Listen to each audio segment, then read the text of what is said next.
إن الحمد لله نحمده سبحانه وتعالى ونستعين به ونستهديه ونستغفره، ونعوذ بالله من شرور أنفسنا كما نعوذ به جل وعلا من سيئات أعمالنا، شاهدين مقرين بأنه من يهده الله فهو المهتدي ومن يضلل فلن تجد له وليا مرشدا. وأشهد أن لا إله إلا الله ولي الصالحين، لا يأتي إلا بالخير. وأشهد أن محمدًا عبده ورسوله، صفيه من خلقه وحبيبه، أدى الأمانة وبلغ الرسالة ونصح الأمة. فاللهم يا ربنا اجزه عنا خير ما جازيت به نبيا عن قومه ورسولا عن رسالته. كما نسألك يا ربنا جل في علاك أن تصلي وتسلم وتبارك على سيدنا محمد وآله صلاة تحل بها العقد وتفرج بها الكرب وترحم بها ميتنا وتشفي بها مرضانا وتقضي بها حوائجنا وتحشم بها نساءنا وتهذب بها أخلاقنا وترضيك وترضيه وترضى بها عنا يا أرحم الراحمين. وبعد استئذاني من حضرة النبي الصاحب الأول لهذا المقام أقول وما توفيقي إلا بالله. معاشر السادة، حياكم الله تبارك وتعالى وحيا خطاكم ومسعاكم، ونسأل الله العلي العظيم رب العرش الكريم أنه كما جمع بيننا في الدنيا على طاعته أن يجمع بيننا يوم القيامة في مستقر رحمته، إنه ولي ذلك والقادر عليه. ثم أما بعد، يوم الثلاثاء كان يوما عصيبا نزل فيه المطر وحدث فيه ما حدث. قرئ هذا المشهد بأكثر من قراءة، فتعالوا بنا نقرأ نحن المشهد بطريقة خاصة. أولا، نزول المطر نعمة لا شك في ذلك، لأن الله تبارك وتعالى ما ذكر في القرآن الكريم إنزال المطر إلا منة منه على عباده. وأنزلنا من السماء ماء مباركا فأنبتنا به جنات وحب الحصيد. ترى الأرض هامدة فإذا أنزلنا عليها الماء اهتزت وربت وأنبتت من كل زوج بهيج. كل آيات نزول المطر في القرآن الكريم عدها الله تبارك وتعالى نعمة منه على عباده. يبقى هي نعمة، أو في الغالب أنها نعمة، إلا إذا أسيء استعمالها أو أساء الناس فهم هذه النعمة من الله عز وجل. المطر قياس للإيمان أنزله الله تبارك وتعالى ليقيس به درجة إيمان العبد. كيف ذلك؟ أمطرت السماء في زمن رسول الله صلى الله عليه وسلم، فخرج النبي صلى الله عليه وسلم على الناس في صلاة الصبح، يعني في صلاة الفجر، وقال: أيها الناس، أتدرون ماذا قال ربكم الليلة؟ قالوا: الله ورسوله أعلم يا رسول الله. قال: لقد قال ربكم تبارك وتعالى في هذه الليلة: أصبح من عبادي كافرا بي ومؤمنا بي. قالوا: كيف ذلك يا رسول الله؟ قال: قال من قال امطرنا بفضل الله ورحمته فهو مؤمن بي، ومن قال امطرنا بنوء كذا وبسبب رياح كذا فهو كافر بي مؤمن بالنجوم. يبقى أول حاجة إن المطر لابد أن ننسبه مهما قيل. نحن لا ننكر العلم ولا ننكر أنها رياح شمالية محملة ببخار الماء مرت على هبوطات في البحر المتوسط وغير ذلك، كل ذلك لا ننكره، لكن منشئ المطر الذي أذن بنزول المطر. ولذلك قد ينزل المطر في مكان ولا ينزل في مكان آخر في مدينة واحدة. وحدث أيضا ذلك في سلفنا الصالح لما مر رجل صالح وكان تحت سحابة محملة بالأمطار. يقول هذا الرجل فسمعت بأذني صوتا من وسط السحاب يقول أيتها السحاب أمطري على أرض فلان فقط. تتبع هذا الرجل فعلا نزول المطر من هذه السحابة فوجده لم يتجاوز هذه القطعة من الأرض، صاحبها فلان ابن فلان. دعاه الفضول أن يذهب إلى صاحب هذا الأرض، يقول له يا فلان ما اسمك؟ قال اسمي كذا، نفس الاسم الذي سمعه في أجواء السماء. قال أستحلفك بالله ما الذي بينك وبين ربك؟ قال وما دعاك لهذا السؤال؟ قال والله لقد سمعت صوتا من وسط السحاب يقول أمطري على أرض فلان، وتتبعت السحابة وأمطارها فوجدتها كما قالت. قال والله أما إنك قد استحلفتني لأجيبنك. أنا أسقي وأحرث وأزرع في أرضي فإذا أنتجت قسمت نتاجها إلى 3 أقسام: قسم للفقراء والمساكين، وقسم لأهلي وأقربائي، وقسم أرده في الأرض ثانية للعام المقبل، عشان يعني كأنها تقاوي عشان تنتج الأعوام المقبلة، لأنه عرف حق الله والتزم بحق الله في ماله. الذين في أموالهم حق معلوم للسائل والمحروم، لا يكون العبد أبدا أكرم من ربه. كانت نتيجة لذلك أن الله تبارك وتعالى أكرمه. يبقى المطر هو قياس للإيمان. النبي صلى الله عليه وسلم كان ذات مرة على المنبر، دخل عليه رجل وقال يا رسول الله هلكت الأموال وهلك النسل وجف الضرع، ادعو الله تبارك وتعالى لنا أن يغثنا يا رسول الله.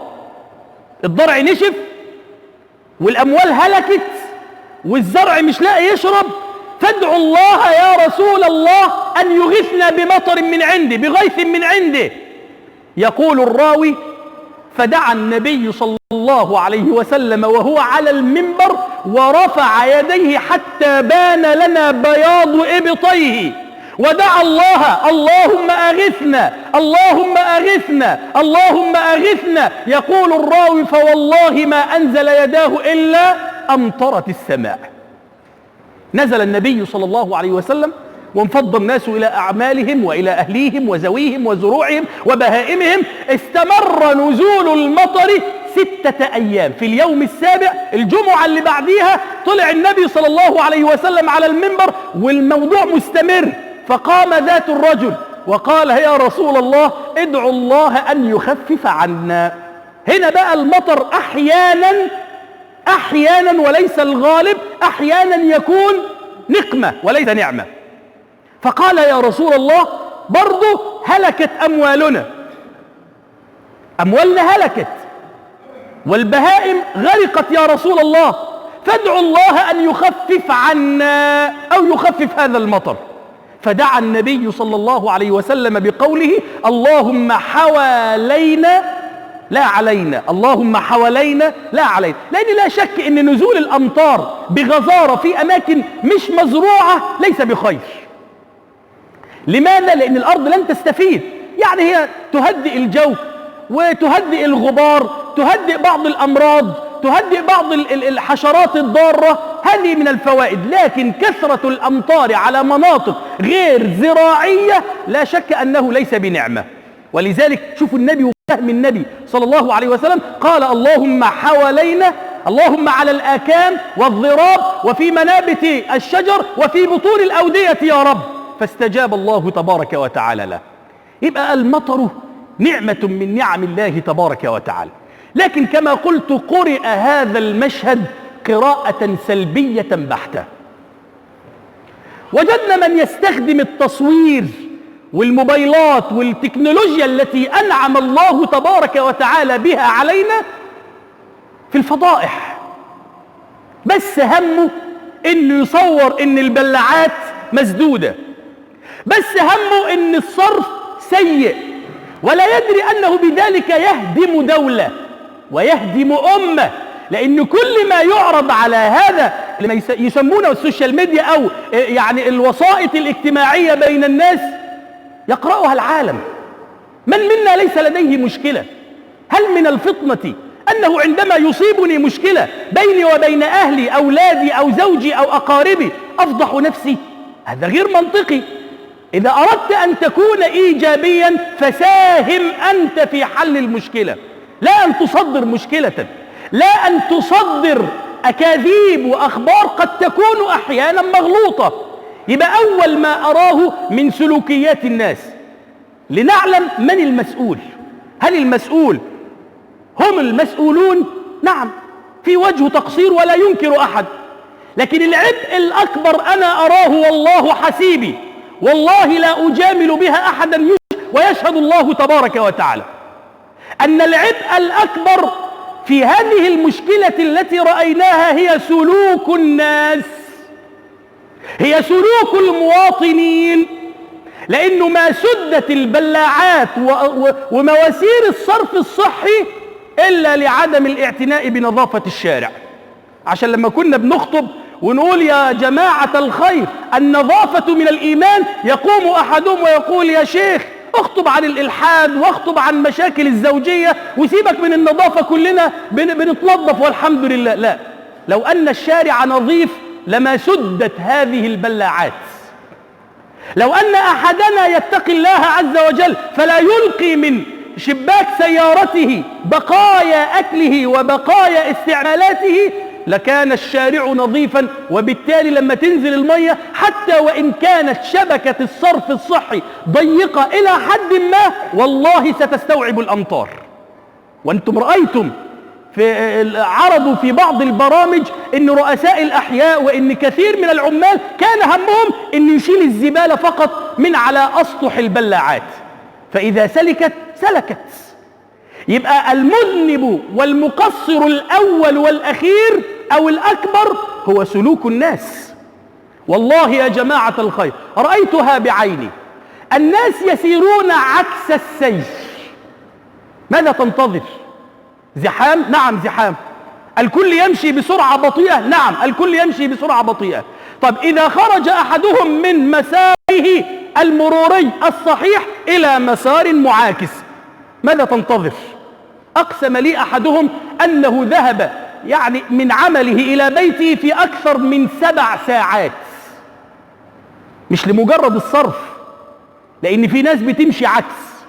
رأيتها والله بعيني، أحدهم يصدب سيارة والمفروض يترك حرم الطريق عشان يسير الناس، خبطوا أو صدم السيارة على جنب وواقف يتخانق أمام الناس عشان يعطل المرور، بس عشان واحد ينزل ويسمع شتائم ويسمع كلام ويسمع بذاءات دخيلة علينا.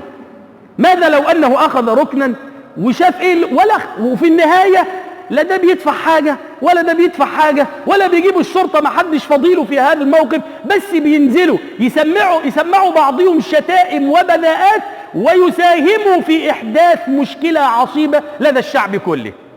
يبقى أول حاجة نظافة الشارع، تاني حاجة عكس السير، المشي عكس السير هو الذي سبب هذه المشكلة. نمرة 3 بعض الناس يضايقون حرم الطريق. ونمرة 4 التصوير السلبي، كل واحد نازل يصور. طب ساهم في حل المشكلة. طب لو انت فعلا تستمع لحديث النبي صلى الله عليه وسلم: خير الناس أنفعهم للناس. ماذا استفاد الناس من تصويرك؟ وماذا استفاد الناس من كاميرتك؟ يا جماعة الخير، كونوا إيجابيين. النبي صلى الله عليه وسلم يقول: إذا قامت القيامة وفي يد أحدكم فسيلة فإن استطاع أن يغرسها فليغرسها. نسأل الله العلي العظيم رب العرش الكريم أن يجعلنا وإياكم من الذين يستمعون القول فيتبعون أحسنه. يقول نبينا صلى الله عليه وسلم: كل ابن آدم خطاء وخير الخطائين التوابون، توبوا إلى الله تبارك وتعالى يغفر الله لي ولكم.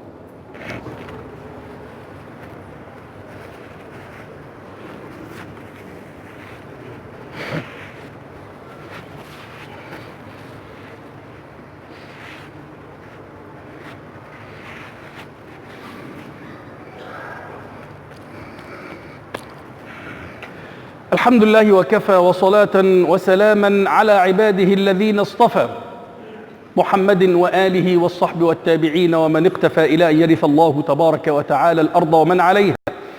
اللهم لا سهل إلا ما جعلته سهلا، وأنت تجعل الحزن إذا شئت سهلا. وصل اللهم وسلم وزد وبارك على سيدنا محمد وآله وصحبه وسلم أجمعين.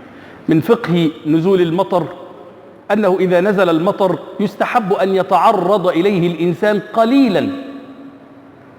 كان النبي صلى الله عليه وسلم إذا نزل المطر تعرض له بيده وذراعه، فإذا سئل عن ذلك قال: حديث عهد بربه.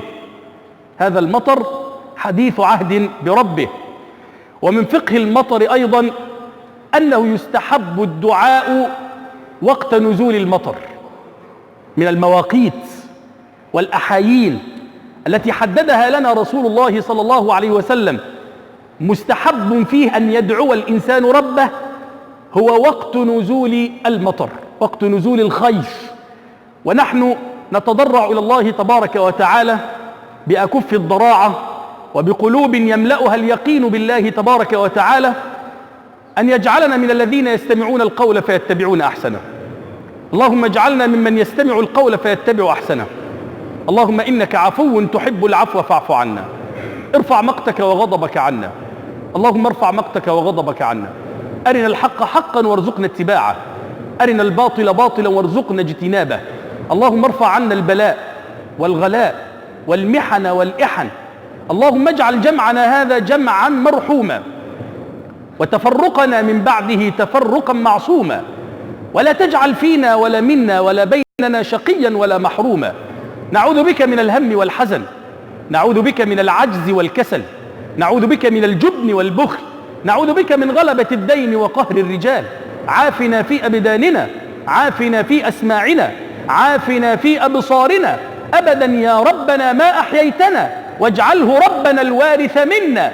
اجعل ثأرنا على من ظلمنا، لا تجعل الدنيا أكبر همنا ولا مبلغ علمنا ولا إلى النار مصيرنا، واجعل الجنة هي دارنا ومستقرنا. اللهم اجعل مصر آمنة مطمئنة سخاء رخاء وسائر بلاد المسلمين.